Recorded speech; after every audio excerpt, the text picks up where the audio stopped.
ভুয়ো সার্টিফিকেট, যখন ইন্টার্ন ছিলেন সে সময়ই ভুয়ো সার্টিফিকেটের অভিযোগ এসেছিল তার বিরুদ্ধে। এবার তার ডাক্তারি রেজিস্ট্রেশন বাতিল করে দেওয়া হলো। ডাক্তারি রেজিস্ট্রেশন বাতিল করা হলো। মুর্শিদাবাদ মেডিকেল থেকে ডাক্তারি পড়ছিলেন মুর্শিদাবাদ মেডিকেলের সেই ডাক্তারি পড়ুয়া প্রিয়ন্তী বিশ্বাস। কি কি পদক্ষেপ করা হলো তার বিরুদ্ধে? প্রিয়ন্তী বিশ্বাস তার বিরুদ্ধে কি কি পদক্ষেপ করা হলো জানবো। আমার সঙ্গে অভিজিৎ রয়েছেন। অভিজিৎ,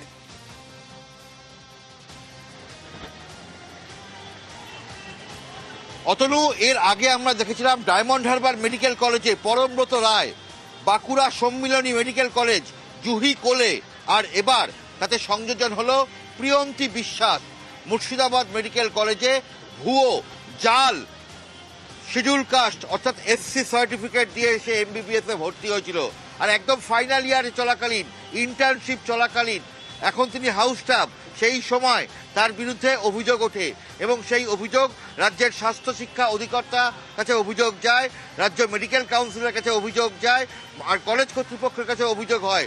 স্বাস্থ্য শিক্ষা অধিকর্তা বহরমপুর থানায় সেই অভিযোগ পাঠিয়ে দেয়, তার বিরুদ্ধে এফআইআর হয়েছে। পাশাপাশি রাজ্য অনগ্রসর শ্রেণী কল্যাণ দপ্তর তারা তার সার্টিফিকেট খতিয়ে দেখে বলেছে যে এটা ভুয়ো এসসি সার্টিফিকেট। ফলে এই প্রিয়ন্তী বিশ্বাস তার যে রেজিস্ট্রেশন, ডাক্তারি রেজিস্ট্রেশন, সেটা বাতিল করেছে রাজ্য মেডিকেল কাউন্সিল এবং পাশাপাশি তার বিরুদ্ধে বহরমপুর থানায় এফআইআর দায়ের হয়েছে। মুর্শিদাবাদ মেডিকেল কলেজ কর্তৃপক্ষ তার বিরুদ্ধে তদন্ত শুরু করেছে, তার স্টাইপেন্ড সম্পূর্ণ বন্ধ করে দেওয়া হয়েছে। এখন দেখার বিষয় যে এই রকম ভুয়ো জাল এসসি এসটি সার্টিফিকেট অর্থাৎ জাতিগত শংসাপত্র, এই যে জাল জাতিগত শংসাপত্র আরও কত এইরকম মেডিকেল ছাত্রছাত্রী বা জুনিয়র ডাক্তার তারা ব্যবহার করছে, সেটাই খতিয়ে দেখছে রাজ্য স্বাস্থ্য দপ্তর। অতনু, ধন্যবাদ। সংশ্লিষ্ট দপ্তরে জানানো হয়েছে, যেমন ওয়েস্ট মেডিকেল কাউন্সিলকে জানিয়েছি, আমরা ইউনিভার্সিটি অফ হেলথ সায়েন্সকে জানিয়েছি, আমরা স্বাস্থ্য দপ্তরকে জানিয়েছি, জানিয়ে বলেছি আমাদের ফার্দার ইনস্ট্রাকশন দেওয়াও করা হবে। আমরা এই মুহূর্তে সাময়িকভাবে তার স্টাইফেন্ডটা বন্ধ রেখেছি, যতক্ষণ না একটা নিষ্পত্তি হয় তখন স্টাইফেন্ডটা টেম্পোরারি উইথহেল্ড করে রাখা হয়েছে। বাংলার সিনেমা হলে আরও বেশি এখন বাংলা সিনেমা বলা যেতে পারে প্রাইম টাইম, অর্থাৎ প্রাইম টাইমে বাংলা সিনেমা বাধ্যতামূলক করা হলো। বাংলা সিনেমা দেখাতেই হবে। আগে বেলা 12টা থেকে রাত 9টা পর্যন্ত প্রাইম টাইম ধরা হতো, তবে এখন প্রাইম টাইম বদলে গেল। দুপুর 3টে মানে বিকেল 3টে থেকে রাত 9টা পর্যন্ত প্রাইম টাইম, এবং এই প্রাইম টাইমে বাংলা সিনেমা বাধ্যতামূলক। প্রযোজক, পরিচালক, ডিস্ট্রিবিউটরদের সঙ্গে বৈঠকে এই সিদ্ধান্ত। আগে আমাদের এখানে প্রাইম টাইম ছিল 12টা থেকে রাত 9টা, দুপুর 12টা থেকে রাত 9টা, ফলে অনেকেই যেতে পারতেন না কাজের সময়। এখন আমরা প্রাইম টাইমটা শুরু করলাম দুপুর 3টে থেকে রাত 9টা পর্যন্ত। আগে একটা নিয়ম ছিল যে বছরে 120টা বাংলা সিনেমা চালাতে হবে। এখন যে নিয়মটা আমরা করলাম 365 days within the prime time, এই 3টে থেকে 9টার মধ্যে একটা বাংলা সিনেমা চালাতে হবে ইন এভরি স্ক্রিন। মাল্টিপ্লেক্সেও 365 দিন চলবে। যে মাল্টিপ্লেক্সে 2টো স্ক্রিন আছে সেখানে 365x2, যেহেতু এই সপ্তাহটা হয়ে গেল, নেক্সট উইক থেকে এটা ইমপ্লিমেন্ট হবে। কেউ যদি এটা না মানে তাহলে সরকারের মতো ব্যবস্থা নেই। ফলে এখন বাংলা সিনেমা যাতে আরো বেশি বেশি করে তৈরি হয়, নতুন নতুন পরিচালক, নতুন নতুন প্রডিউসার, প্রযোজক তারা আসছেন, ফলে আমরা চাই বাংলা সিনেমার প্রচার এবং প্রসার হোক। সেই কারণেই আমাদের সরকার এই সিদ্ধান্তে উপনীত হয়েছে। সরকার যে সিদ্ধান্তটা নিয়েছে, এখানে সরকার যা করার ইচ্ছে বেশি করার কিছু নেই।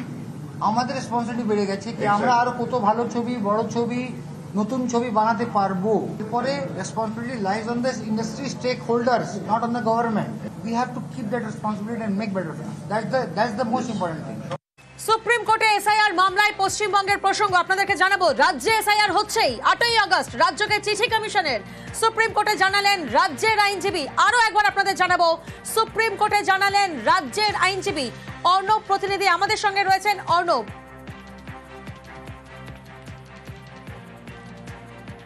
অর্ণব, 8ই আগস্ট রাজ্যকে চিঠি দেয় কমিশন, সুপ্রিম কোর্টে জানালেন রাজ্যের আইনজীবী। আজ সওয়াল জবাব প্রক্রিয়ায় ঠিক কি হলো আজ?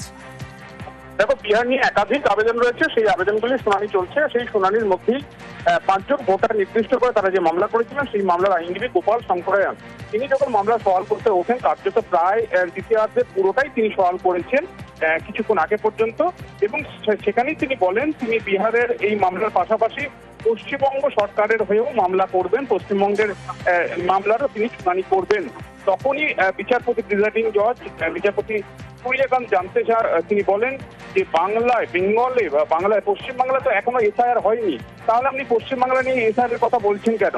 তখনই রাজ্যের হয়ে এই আইনজীবী গোপাল শঙ্করায়ন তিনি বলেন যে 8 আগস্ট কমিশনের তরফে এই রাজ্যে যে স্যার বা বিশেষ নিবিড় সংশোধনী সমীক্ষা ভোটার লিস্টে হতে যাচ্ছে, সেই নিয়ে একটি ইন্টিমেশন লেটার এসছে, এবং এই জায়গাতেই রাজ্য তার সাথে কোনো রকম আলোচনা ছাড়া কমিশন একতরফা এই ধরনের নোটিশ কি রাজ্যকে দিতে পারে, এই প্রশ্ন তিনি তুলে দেন।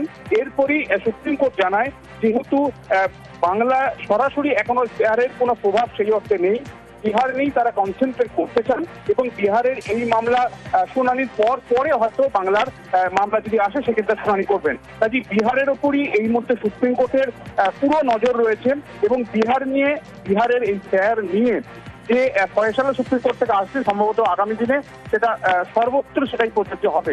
কাজেই বাংলাতেও যে এসআইআর এর একটা ভ্রুকুটি রয়েছে, একটা আতঙ্ক রয়েছে, সেটা রাজ্যের আইনজীবী কিন্তু ইতিমধ্যে সুপ্রিম কোর্টকে আজ ইন্টিমেট করে দিলেন। বেশ অর্ণব, তুমি আমাদের সঙ্গে থাকো, আরো একবার দর্শকদের জানাবো।